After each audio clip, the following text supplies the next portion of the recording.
30 ఏళ్లు దాటిన మహిళలకు తమ ఎముకల ఆరోగ్యంపై దృష్టి పెట్టడం చాలా అవసరం. ఎందుకంటే ఈ వయసు నుంచే శరీరంలో కాల్షియం నిల్వలు క్రమంగా తగ్గడం మొదలవుతుంది. సాధారణంగా 19 నుంచి 50 ఏళ్ల మధ్య వయసున్న మహిళలు రోజుకు 1000 మిల్లీగ్రాముల అంటే ఎంజీ కాల్షియం తీసుకోవాలి. 51 సంవత్సరాలు దాటిన వారికి ఈ అవసరం 1200 ఎంజీ వరకు పెరుగుతుంది. కాల్షియం సప్లిమెంట్లను ఎంచుకునేటప్పుడు వాటిని ఒంటరిగా కాకుండా శోషణకు సహాయపడే ఇతర పోషకాలతో కలిపి తీసుకోవడం ముఖ్యం.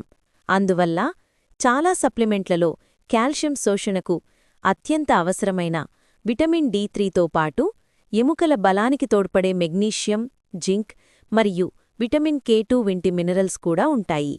విటమిన్ కే2ను కలిగి ఉన్న సప్లిమెంట్లని ఎంచుకోవడం చాలా మంచిది, ఎందుకంటే ఇది కాల్షియాన్ని రక్తనాళాల నుంచి ఎముకల్లోకి చేర్చడానికి సహాయపడుతుంది. సప్లిమెంట్లను తీసుకునే విధానాన్ని పరిశీలిస్తే కాల్షియంను ఒకేసారి కాకుండా రోజుకు 2 భాగాలుగా తీసుకోవడం ఉత్తమం. ఎందుకంటే శరీరం ఒకేసారి 500 మిల్లీగ్రాముల కంటే ఎక్కువ కాల్షియంను సరిగా గ్రహించలేదు. మీరు తీసుకునే సప్లిమెంట్ కాల్షియం కార్బొనేట్ రూపంలో ఉంటే జీర్ణక్రియలో ఉత్పత్తి అయ్యే ఆమ్లం అవసరం కాబట్టి దానిని తప్పనిసరిగా భోజనం చేసిన తర్వాత తీసుకోవాలి. అదే కాల్షియం సిట్రేట్ అయితే దానిని ఆహారంతో సంబంధం లేకుండా తీసుకోవచ్చు. ఇది మలబద్ధకం వచ్చే అవకాశాన్ని కూడా తగ్గిస్తుంది. సప్లిమెంట్లపై ఆధారపడకుండా కాల్షియం అధికంగా ఉండే ఆహార పదార్థాల ద్వారా కూడా దీనిని పొందవచ్చు. రాగులు, పాల ఉత్పత్తులు అంటే పాలు, పెరుగు, పన్నీర్, నువ్వులు మరియు ఆకుకూరలు అంటే తోటకూర కాల్షియానికి అద్భుతమైన వనరులు.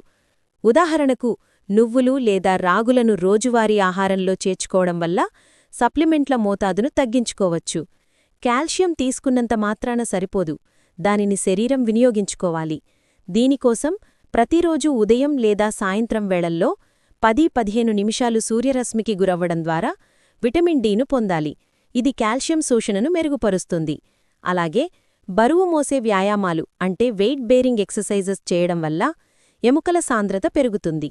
కెఫీన్ మరియు సోడియం అధికంగా ఉండే ఆహారాలు తీసుకోవడం తగ్గించడం, అలాగే పొగ తాగడం మానుకోవడం వల్ల కూడా కాల్షియం కోల్పోవడం తగ్గుతుంది. ఏదేమైనా మీ అవసరాలకు సరిపోయే సరైన మోతాదు మరియు రకాన్ని తెలుసుకోవడానికి ఏదైనా సప్లిమెంట్ మొదలుపెట్టే ముందు తప్పనిసరిగా వైద్యుడిని లేదా పోషకాహార నిపుణుని సంప్రదించాలి.